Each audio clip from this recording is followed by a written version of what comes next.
بەڵێ بەڕێزان هەر لەسەر ئەم بابەتە دۆخی عێراق بەرەو چۆ پێکدادان دروست دەبێ یان نا هەڵوەشانەوەی عێراقە یان نا ئایا عێراق گەیشتۆتە لێواری هەڵدێران یاخودنا ئەمانە هەمووی کۆمەڵێک پرسیارن ئێمە میوانێکمان لەگەڵدایە زۆر بەڕێز دکتۆر قانتانە ئەحمەد چاودێری سیاسی کە لە ڕێگای ئەسکایپەوە لە نیویۆرکەوە لەگەڵماندایە. جەنابی دکتۆر ئەحمەد ئەم کاتتان باش سپاس بۆ بەشداریکردنتان لەگەڵمان لەم گەشتەی ژووری هەواڵی کوردستان 24 بە دڵنیاییەوە ئاگاداری دۆخی عێراقن. پەرلەمان لەلایەن لایەنگرانی سەدرەوە دەستی بەسەردا گیراوە داوای هەڵوەشانەوەی سیستەمی عێراقی دەکەن لەو لاشەوە چوارچێوەی هەماهەنگی هەر بەردەوامن لەسەر بڕیارەکانی خۆیان. ئێوە چاوەڕانی چیەکەن؟ پێتان وایە پێکدادان لە نێوان هەردوو لایەندا یاخود شیعی دروست دەبێت؟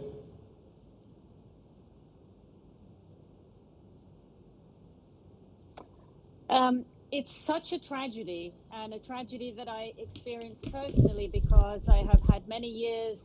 opportunity to visit with the من بابلين لا هرمي كردستان من سرداني هرمي كردستانم كردوا من چونەتە دۆهۆک و چوومەتە زۆر ناوچەکان و لێرە و دەڵێم سڵاوتان لێبێ لە کوردستان 24 لە خەڵکی کوردستان بەڵام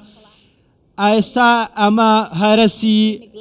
عێراقە ئەمە عێراق لەلایەن کۆمەلگای نێودەوڵەتیەوە پەراوێز خراوە هەر بیریان چوەتەوە شتێکێ بە ناوی عێراق بۆیە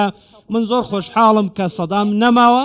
ئەمە شتێکی زۆر باشە کە سەدام نەماوە و ئەو کاتێک کە 1991 کە ئەنوای ئارام بۆ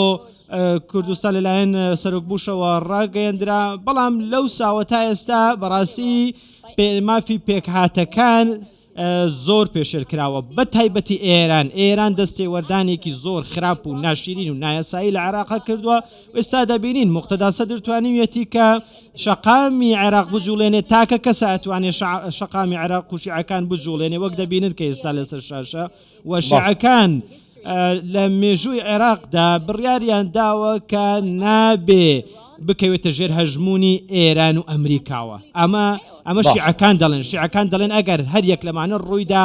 قەیران لە عێراقدا دروست دەبێ بەڵام ساڵی ڕابردوو کاڵبژاردن کرا و خەڵکی دەنگیدا سیاسیەکانی کورد توانیان دەنگێکی باشیش بێن و سەدرەکان دەنگێکی باشیان هێنا بەڵام ڕێگەیان نەدا کە حکوومەت دروست بدەن و بۆیە سەرۆکی حکوومەت مەسرور بارزانی قسەیەکی زۆر جوانی کرد لە چاتام هاوس باسی ئەوەی کرد کە ئێستا ئەم سیستەمە تێکشکاوەی عێراق دەبێت تەنها فێدرالیزم چارەسەریەکە و نوێنەرایەتێکی تەواوی هیلایەنەکان لە بەغدا هەبێ و ڕێز لە مافەکان بگیرێ مافی پێکاتەکان بگیرێ بۆیە ئەمانە هیچیان ڕویان نەدا و دۆخەکەش ئێستێکە ئەوەیەکە زۆر باشە. خات و کانتانە ئێوە دوو خاڵی زۆر گرنگتان وروژان یەکێکیان گوتتان عێراق هەرەسی هێناوە مەبەستت لە هەرەس هێنانی عێراق چییە؟ عێراق وەکو دەوڵەت هەرەسی هێناوە هەڵدەوەشێتەوە؟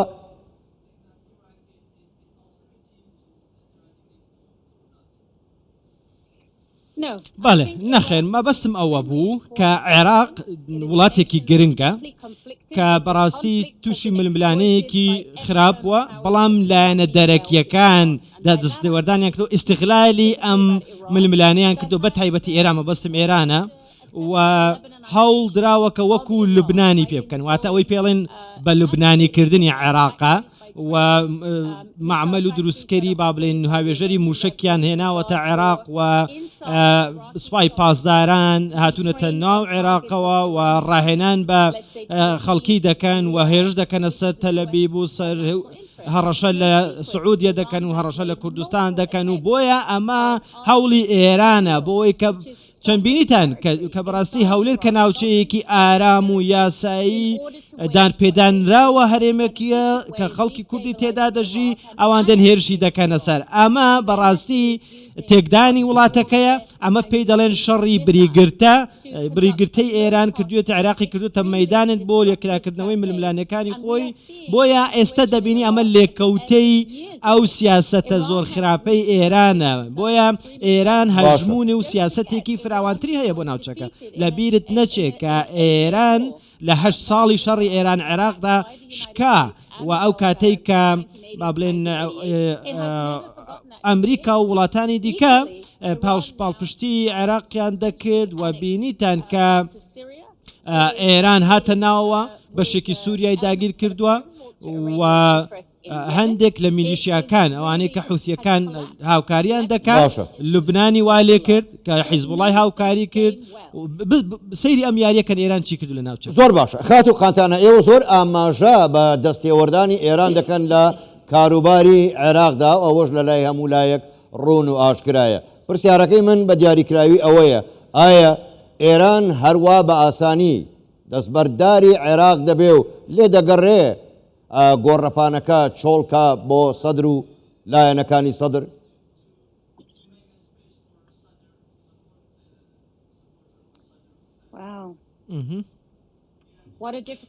پرسیارێکی زۆر زەحمەتێ کرد بەڕاستی چونکە بەڕاستی وەڵامەکەی نازانم چونکە دەبینی کە ئێستا ئەوەی کە لەسەر شاشەکەی ئێوە هەیە دەسەڵاتێکی زۆری مقتەدا سەدرە لە ناوچەکە لە عێراق بەڵام هێشتا ئێران بە تەواوی بڕیاری خۆی نەداوە و قسەی خۆی نەکردووە واتە ئەویش حیزبوڵای لە بەردەستە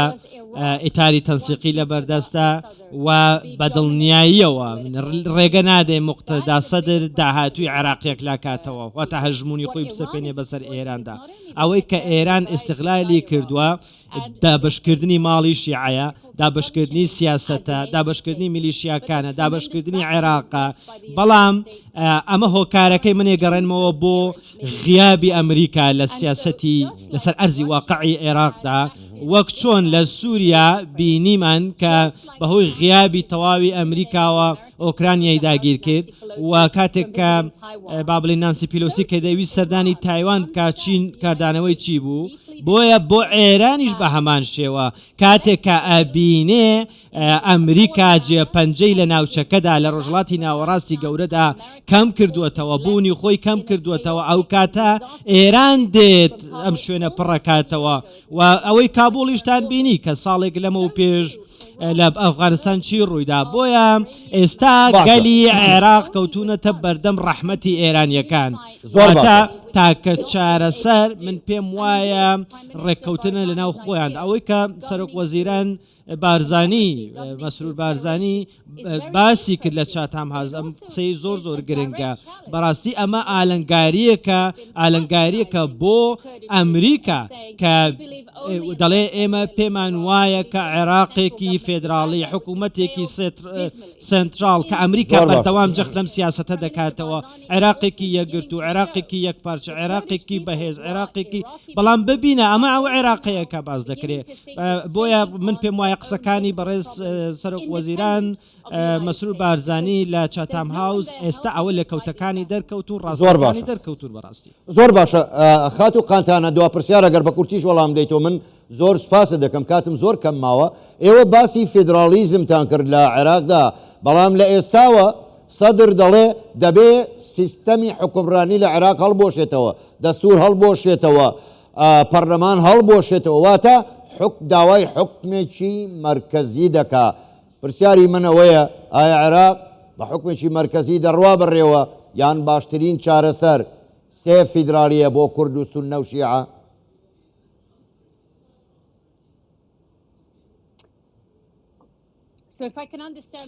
ئەگەر بە تەواوی تێگەیشتبم من پێم وایە هیچ جۆرە عێراقێکی مرکزی سنتەری نییە بەو شێوازەی کە باسەکرێ بەڵکو ئێستا عێراق بەرەو دابەشبوونی سێ وڵات دەچێ واتە باشوور شیعە وڵاتێکی سربەخۆ و وڵاتێکی سربەخۆی سونە وڵاتێکی سربەخۆی کوردستان کە ئەمە کارەساتە بەڕاستی و بەڵام من هەموو کات بەڕاستی من پاڵپشتی کوردم کردووە پاڵپشتی سربەخۆی کوردم کردووە کە بەڕاستی کەوتونتە بەردەم جینۆساید چەوساندنەوە تند و تیژی زمانێکی جیاوازتان هەیە میلەتێکی جیاوازن مێژوویەکی جیاوازتان هەیە کەلتورێکی جیاوازتان هەیە کەوتونەتە بەردەم چەوساندنەوە لە تورکیا لە سووریا لە ئێران و لە عێراقیش بە هەمان شێوە ئێوە چەوسێنراوت و تاوانێکی زۆر گەورەتان بەرامبەر کراوە بۆیە ئێستا عێراق وەکو خەڵک وەکو میلەتی عێراق پێم وا بێت چیتر حکوومەتێکی یەکگرتو و عێراقێکی یەکگرتو بە خۆیانەوە نابینن بەڕاستی و دواتر هەنگاو دەنێ بەرەو دابەشبوون ئەوەی کە ببێتە سێ بەش ئەوەی کە باسم کرد تورکیا بە دڵنیاییەوە تورکیا با بڵێن شەڕی دژی کورد بروتە قۆناغێکی پێشکەوت و لە چیاکانی زاگرۆز شەڕیان دەکا و نایەوێت کە دێداتوتە باکووری ڕۆژەڵاتی سووریا و لەوێ ڕوبەڕووی زۆر باشە لەوێ کورد پشتیوانێکی زۆر بەهێزی هەیە کە ئەمریکایە و فینلەندا و سوید دەبینی ئێستا کە دەیانەوێت بە بناندامی ناتۆ بابەتی کوردی هێناوەتە پێشەوە دەڵێ ئێ بە هیچ شێوێ نابێ هاوکاری کوردەکان بکەم دەبێت ڕادستیان بکەن بۆیە تورکیا جیا لە تورکیا ئێرانتان هەیە لە دراوسێتانەوە کە دژی سعودیە و وڵاتانی دیکەی لە ناوچەکە و هاوکاری یەمەن و لوبناان و سووریا و عێراق و وڵاتانی دیکە دەکات بۆیە ئەمانە هەموو دەبێتە دۆخێکی زۆر زۆر ئاڵۆز نەکتەنها بۆ کورد بۆ هەموو عێراق. زۆر باشە زۆر بەڕێز دکتۆر قانتانە ئەحمەد چاودێری سیاسی ڕاستەوخۆ لە ڕێگای سکایپەوە لە نیویۆرکەوە لەگەڵمان بووی گەلێک سپاس بۆ بەشداریکردنتان لەگەڵمان سپاس بۆ ئێوە کاتێکی خۆش. Thank you and good night, and I look forward to returning to Iraq soon.